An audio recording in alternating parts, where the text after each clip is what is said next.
মেঘ please pick up the phone. Megh Megh ফোনটা তোলো, ফোনটা ধরো মেঘ, প্লিজ ধরো।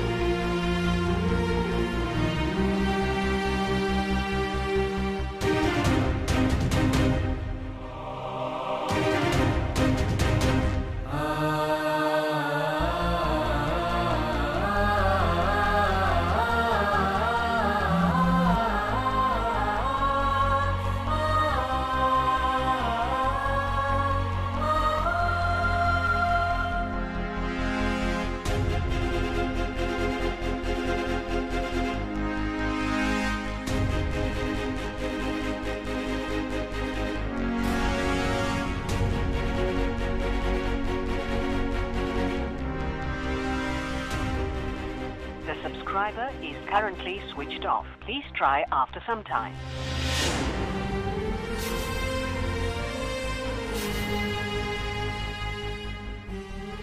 Meg, please.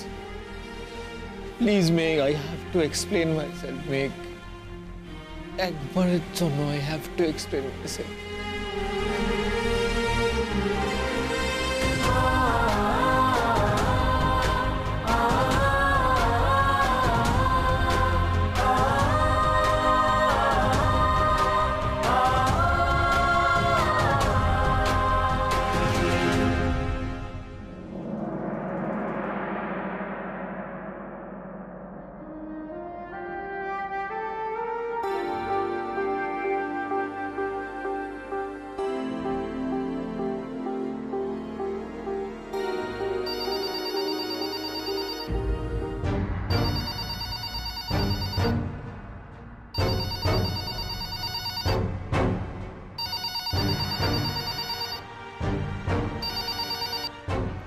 Hello Meg, Meg, I need to talk to you.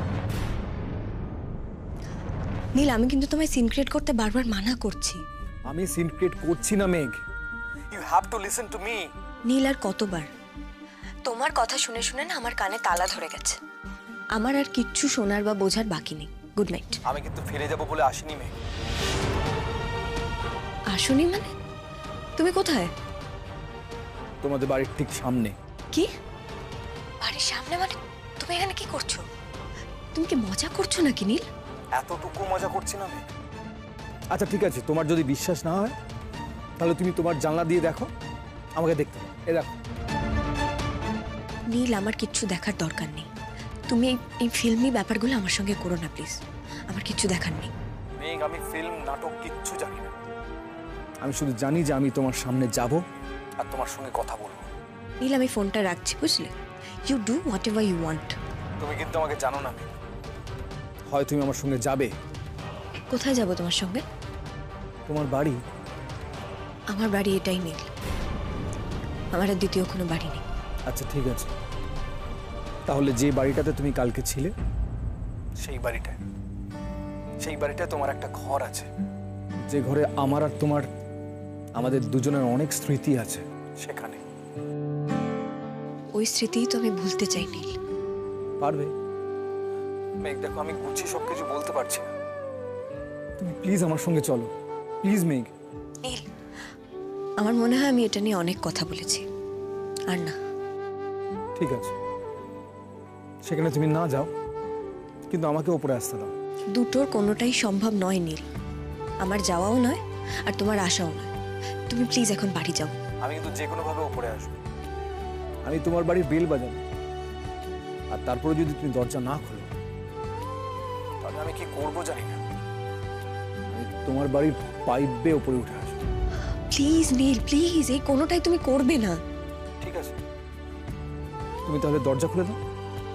নীল, বাড়ির সকলে এখন ঘুমোচ্ছে। আমি কিন্তু তুমি তো জেগে আছো, আর আমার বাড়ির অন্য কারোর সঙ্গে কোনো দরকার নেই। আমার তো দরকার তোমার সঙ্গে, তোমার সঙ্গে কথা আছে। নীল, তোমার মনে হয় না তুমি যেটা করছো সেটাকে একরকম ব্ল্যাকমেল বলা হয়? কি বলে আমি জানি না, কিন্তু তোমার সঙ্গে কথা বলার জন্য আমাকে যা করতে হয় আমি তাই করব।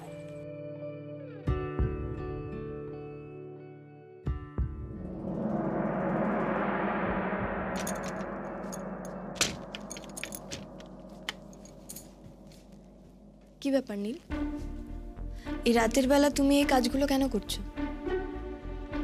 না বলো আমাকে কেন করছো? আর দেখো, আমি তোমায় রিকোয়েস্ট করছি, তুমি প্লিজ তোমার ওই পুরনো কথাগুলো আমার সামনে এখন রিপিট করো না। হ্যাঁ, তুমি ভুল করেছো, তুমি ক্ষমা চাইছো। তোমাকে আমি একটা কথা বলে দিই, তুমি আমাকে যতটা না অবিশ্বাস করো, তার থেকে আমি অনেক বেশি অবিশ্বাস করি তোমার এই কথাগুলো। তোমার অনুশোচনার আমার কাছে কোনো দাম নেই নীল, কারণ ওটা তো অনুশোচনাই নয়, ওটা তো ওই স্পার অফ দ্য মোমেন্টে বলা একটা ইমোশনাল কথা। নীল, যে ইমোশনের তোমার কাছে কোনো দাম নেই, সেই ইমোশনের দাম আমার কাছে কি করে থাকবে বলো তো? আর দাম তো আমি দিয়েছি, দিয়ে ঠকেছি, একবার নয় বহুবার ঠকেছি নীল।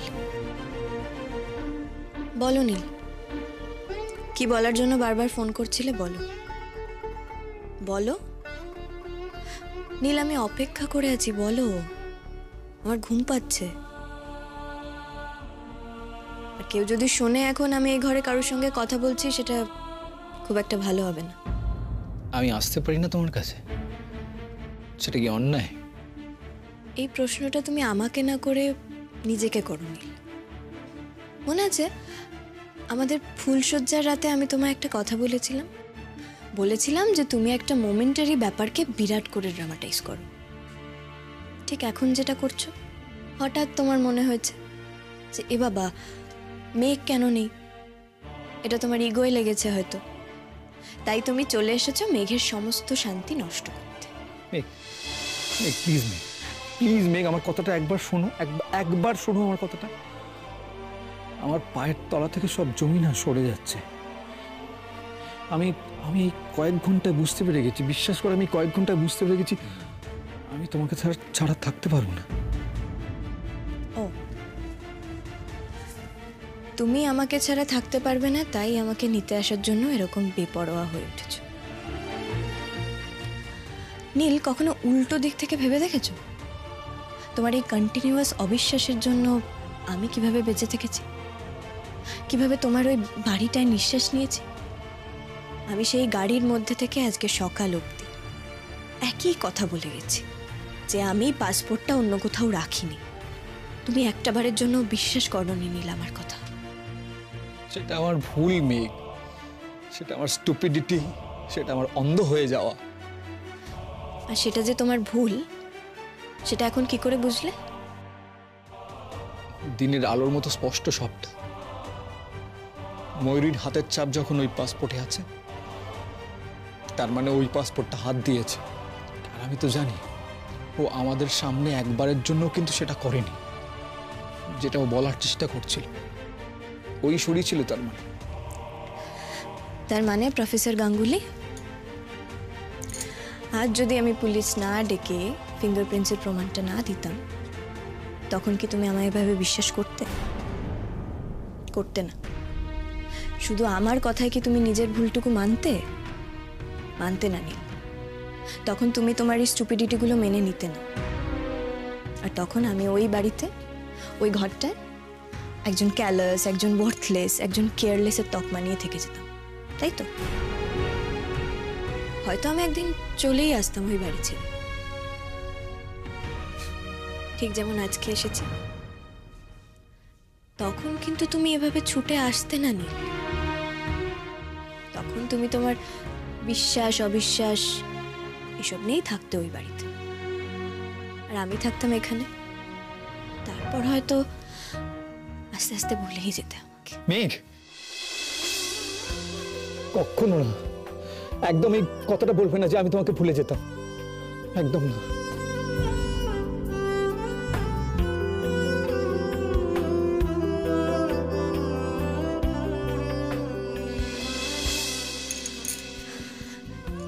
নীল, তুমি যদি শুধু কথা বলতে এসে থাকো, তাহলে প্লিজ কথাই বলো। আমি চাই না তুমি আমার মতের বিরুদ্ধে গিয়ে আর কিছু করো। So please stay away.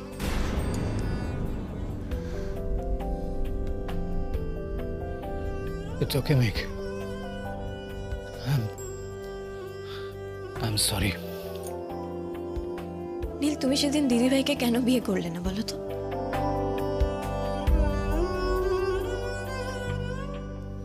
তোমাকে ভালোবেসেছিলাম বলে।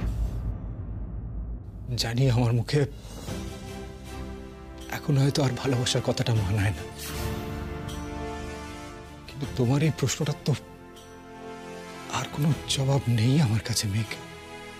তুমি সব থেকে বড় ভুল কি করেছিলে জানো? দিদিভাইকে ওভাবে রিফিউজ করে। নীল, কি ভীষণ একটা ইনসেনসিটিভ কাজ করেছিলে তুমি সেদিন। আর আমিও সেদিন তোমার ওই কাজের শরিক হয়ে গেছিলাম। নীল, তুমি একটাবার ওই মেয়েটার কথা ভাবলে না, যে একটা মাস ধরে নিজের বিয়ের শপিং করেছিল, 4 ঘন্টা ধরে বসে সেজেছিল শুধুমাত্র তোমার গলায় মালা পরাবে বলে। নীল, তুমি একটাবার তাকে আড়ালে গিয়ে যদি সবটা বলতে। আমি বলেছিলাম মেঘ, ওকে আমি বারবার বলেছিলাম। না নীল, এটা কোনো কথা না। তোমার ফ্যামিলির লোকেদের মাধ্যমে কথা বলানো উচিত ছিল। নীল, তুমি কি করেছো জানো? তুমি দিদিভাইকে একটা অদ্ভুত দিকে ঠেলে দিয়েছো। ও ও আমাকে নিজের সব থেকে বড় প্রতিপক্ষ, সব থেকে বড় শত্রু ভেবে নিয়েছে নীল। কারণ বিয়েটা তোমার আমার সঙ্গে হয়েছে। এই রাগটা ওকে একজন ক্রিমিনাল বানিয়ে দিয়েছে। জানি, ওই তোমাকে বউ ভাতের দিনকে ওরকম উদ্ভট সাজিয়েছিল। আর ঠাম্মির ওষুধটা ওই। নীল, আমি যদি বলি ইউনিভার্সিটির ঘটনার পেছনে ও দিদিভাই ছিল। হ্যাঁ নীল, প্রমাণ আছে আমার কাছে। দিদিভাই আমার ক্লাসেরই 2 মেয়েকে দিয়ে ওটা করিয়েছিল। আমি ফোনে ওদের কথাও শুনেছি। তুমি এটা বলনি কেন কাউকে? জানাওনি কেন? নীল, কারণ আমি চাইনি দিদিভাইকে সকলের সামনে অপদস্থ করতে। ওটা ওকে শেষ করে দিত নীল। আমি কিন্তু দিদিভাইকে শুধু বোঝানোর চেষ্টা করেছিলাম যে ওটা কে করেছে সেটা আমি জানি।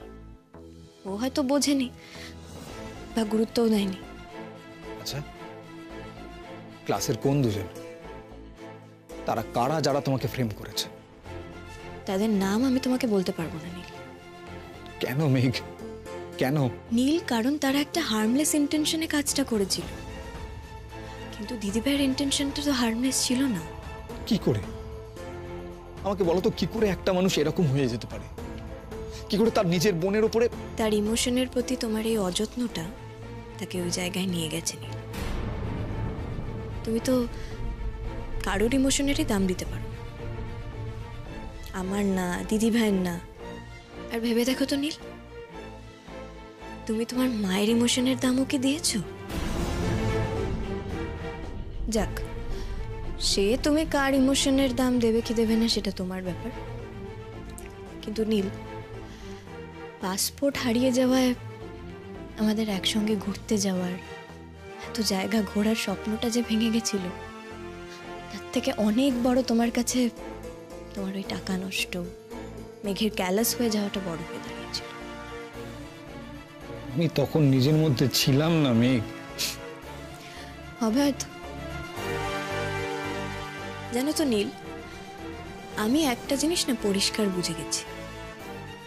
এই সম্পর্কটা টিকিয়ে রাখতে হলে আমাকে প্রতিবার নিজেকে প্রমাণ করে যেতে হবে যে আমি নির্দোষ।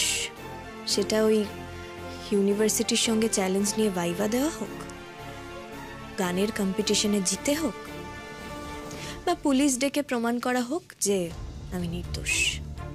কিন্তু কেন নীল, কেন বলো, কেন? এই দায়টা মাথায় নিয়ে এই সম্পর্কটা টিকিয়ে রাখার মানেটা কি নীল? নীল, তুমি মনে করে নাও তো যে এই যাত্রায় মেঘ নিজেকে প্রমাণ করতে পারেনি সে নির্দোষ। ধরে নাও যে ওই পাসপোর্টে অন্য কারুর হাতের ছাপ পাওয়া যায়নি। এবার তুমি তোমার মতন করে নিজের জীবনে এগিয়ে যাও। সব জিনিসের না একটা ক্ষয় আছে। আমার ধারণা কি বলো তো, তোমার আর আমার সম্পর্কটা সেই ক্ষয়ের মুখে দাঁড়িয়ে আছে। শুধু দুঃখের ব্যাপার কি বলো তো নীল, সম্পর্কটা ঠিকভাবে গড়েই ওঠেনি। শুরু থেকেই হাজার অবিশ্বাসের চাপে রয়েছে, তাই তাই ভেঙে যাওয়াটা তো খুব স্বাভাবিক। তুমি কেন বারবার ধরে সম্পর্ক ভাঙার কথা বলছো? আমি বলছি আর তুমি ভাঙার কাজটা করছো। নীল, বারবার এই সম্পর্কটার ওপর তোমার যে ভাবনা, তোমার কথা, তোমার অবিশ্বাসের হাতুড়ি মেরে চলেছ সেই বেলা। নীল, তোমার মনের ভেতরে আমার সম্পর্কে যে ধারণাগুলো বড় কুৎসিত হয়ে বেরিয়ে আসছে বারবার। কেন আমি নিজের জীবনটা এইভাবে বেছে নেব? কেন বলো, কেন? যেখানে কেবল নিজেকে আমার প্রমাণ করে যেতে হবে, অগ্নি পরীক্ষা দিয়ে যেতে হবে। আমি দেব না অগ্নি পরীক্ষা। I refuse to accept this as my life. আমি এরকম জীবন চাই না নীল, যেখানে আমার সব থেকে কাছের মানুষ আমাকে এমন কোনো কথা বলবে যে আমার গোটা সত্তাটা আমার নিজেকে ঘেন্না করতে শুরু করবে। যেখানে আমার আত্মসম্মান বলে কিছু নেই, তার কোনো দাম নেই নীল, সেই জায়গাটা আমার নয়। মেঘ, তোমার আত্মসম্মানে আঘাত লাগে এমন কোনো কাজ আমি করব না। আর যদি কখনো তেমনটা করি মেঘ, আর একটা বারের জন্য যদি করি, তখন তোমার যা খুশি তাই করবে, চলে আসবে। তোমার যদি মনে হয় যে অন্য কোনো স্টেপ নেবে, নেবে। আমি কিচ্ছু বলতে আসবো না তোমাকে। জানি জানি আমি আমার নিজের দোষে তোমার বিশ্বাস হারিয়েছি, তবে আমি চেষ্টা করব মেঘ। আমি চেষ্টা করব ওই বিশ্বাসের জায়গাটা ফিরে পেতে। নীল, তোমার যদি কথা হয়ে গিয়ে থাকে তাহলে এবার তুমি যাও প্লিজ। জানো মেঘ, আজকে অনেকদিন পরে বাবার সঙ্গে কথা হচ্ছিল। আমার মনে হয় সেই ইউনিভার্সিটি জয়েন করার আগে বাবার সঙ্গে এরকম 1:1 কথা হয়েছিল, তারপরেই আজকে হলো। জানো, বাবা বলল আমি এসকেপিস্ট, আমি সমস্যা থেকে পালিয়ে যাই। সমস্যা দেখলেই আমি ভিড়ের মধ্যে মিশে যাই, আর তুমি তুমি একলা দাঁড়িয়ে থাকো। আমি না সারা সন্ধে কথাগুলো ভেবে রেখেছি, জানো তো। বাবা ঠিক, আমি বাবাকে বললাম, জানো তো, যে আমি মেঘের যোগ্য নই, আমার কি মুক্তি দিয়ে দেওয়া উচিত। এটা শুনে বাবা কি বললো জানো? বাবা বলল, আমি তো শুরুতেই হেরে গেলাম, নিজেকে বদলাবার কথা তো ভাবলামই না। মেঘ, এখান থেকে আমার নিজেকে বদলাবার চেষ্টাটা শুরু হোক না। মেঘ, আমি আর এসকেপিস্ট থাকবো না, আমি পালাবো না। দেখো, আমি আর কিছু পারি বা না পারি, আমি আর তোমার হাত ছেড়ে কখনো পালাবো না। আমি জানি না আমি কাউকে আটকে রাখতে পারবো কিনা, তবে আমি তোমাকে ছেড়ে পালাবো না। মেঘ, চলে যেতে বলো না আমাকে, প্লিজ। আমাকে চলে যেতে বলো না তুমি। আমি জানি, বিশ্বাস করো, আমি জানি যে আমি তোমার বিশ্বাসের যোগ্য নই, কিন্তু প্লিজ একবার বিশ্বাস করো, আমি তোমাকে ছাড়া থাকতে পারবো না। আমি তোমাকে ছাড়া থাকতে পারবো না, আমি বিশ্বাস করো।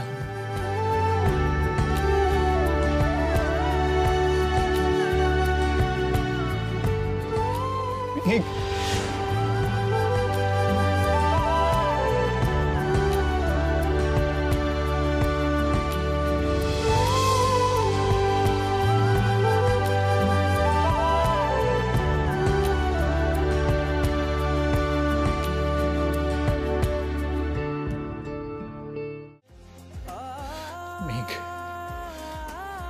তুমি আমাকে ছেড়ে চলে যাও না। আমি তো বলছি আমি স্বার্থপর, আমি খুব স্বার্থপর একটা মানুষ। আমি তোমাকে ছাড়া বাঁচার কথা ভাবতে ভয় পেয়েছি আজকে। মেঘ, প্লিজ মেঘ, প্লিজ। আমাকে মাফ করে দেবে, আর একবারের জন্য মাফ করে দেবে আমাকে, প্লিজ।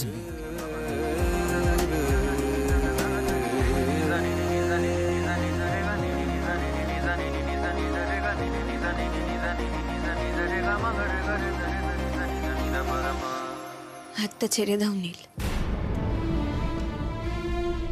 তুমি কিন্তু শুধু কথা বলতে এসেছো, হাতটা ছেড়ে দাও প্লিজ। পারলে তুমি নিজে ছাড়িয়ে নাও।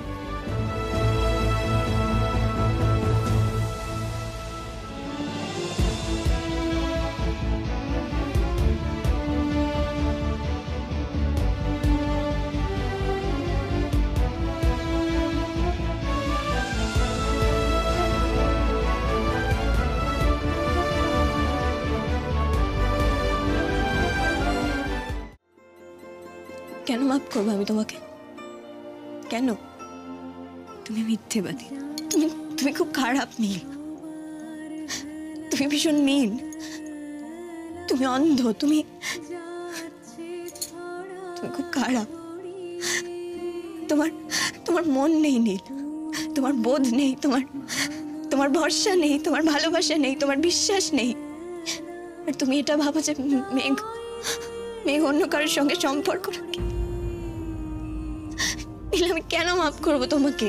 কেন?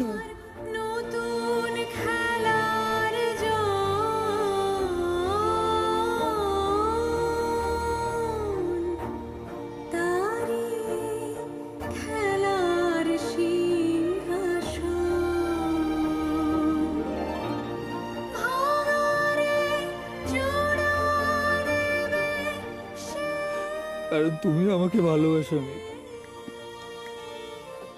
আমি জানি তুমি আমাকে মনটা ভালোবাসো, জানি সেটা।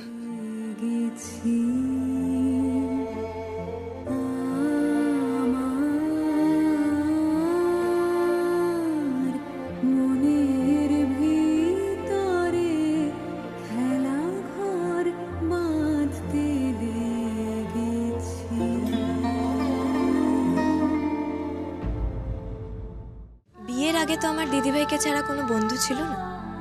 আমার মনের সব কথা তাই প্রকাশ পেত গান। শ্বশুর বাড়িতে এসে পেয়েছি নীলকে, কিন্তু নীল কি সত্যিই আমায় বোঝে? তবে কেন ভুল বোঝে বারবার? আমারই মতন শিমু বিয়ের পরে শ্রীরামপুরে শ্বশুর বাড়িতে গিয়ে কাউকে কি মনের কথা বলতে খুঁজে পাবে সে?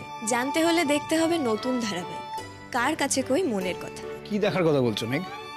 জি বাংলায় আসছে নতুন ধারাবাহিক, আমি তো দেখবো। বলো আমরা দেখব কার কাছে কই মনের কথা, আগামী ৩রা জুলাই থেকে প্রতিদিন সন্ধ্যে ৬:৩০টায়।